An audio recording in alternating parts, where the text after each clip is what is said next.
হয় তাহলে আমি সরকার ছেড়ে দেব এবং আসসালামু আলাইকুম ওয়া রাহমাতুল্লাহি ওয়া বারাকাতুহু। সমন্বয়ক নাহিদ হাসান চলতি মাসেই পদত্যাগ করার চিন্তা ভাবনা করেছে, কিন্তু তিনি কেন পদত্যাগ করতেছেন এবং তার উদ্দেশ্য কি উদ্দেশ্যে তিনি পদত্যাগ করতেছেন, আমরা চলুন তার মুখে থেকে সেই তার আলোচনাটাই শুনে আসি। হ্যালো ভিউয়ার্স, আসসালামু আলাইকুম ওয়া রাহমাতুল্লাহি ওয়া বারাকাতুহু। চলতি মাসেই পদত্যাগ করতেছেন সমন্বয়ক নাহিদ হাসান।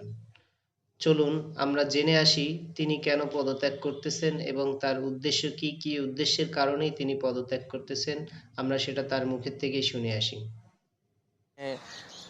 আমরা যারা অংশগ্রহণ করেছিলাম, তো আমাদের মূলত ছাত্ররাই এটা নেতৃত্বে ছিল এবং ফলে ছাত্রদের এবং গণঅভ্যুত্থানের নেতৃত্বে একটা নতুন রাজনৈতিক দলের পরিকল্পনা বা আলোচনা রয়েছে। তো সেই জায়গা থেকে যদি সেই দলে অংশগ্রহণ করতে হয় তো অবশ্যই সরকারের থেকে তো সেটা সম্ভব নয়।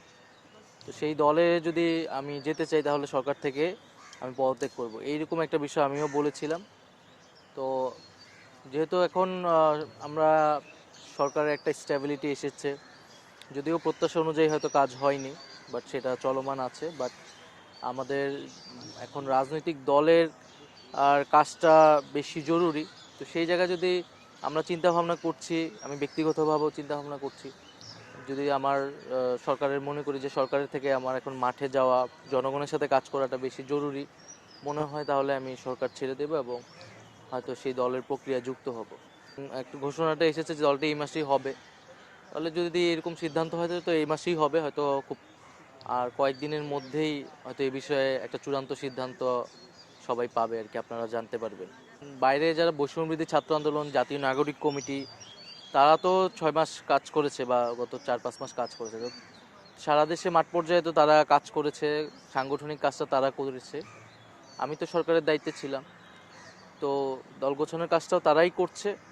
এখানে আমি বের হইলে হয়তো আমি সেই প্রক্রিয়ার সাথে জাস্ট যুক্ত হব। হ্যালো বন্ধুরা, এরকম আরো ভিডিও পেতে আমাদের চ্যানেলটি সাবস্ক্রাইব করেন।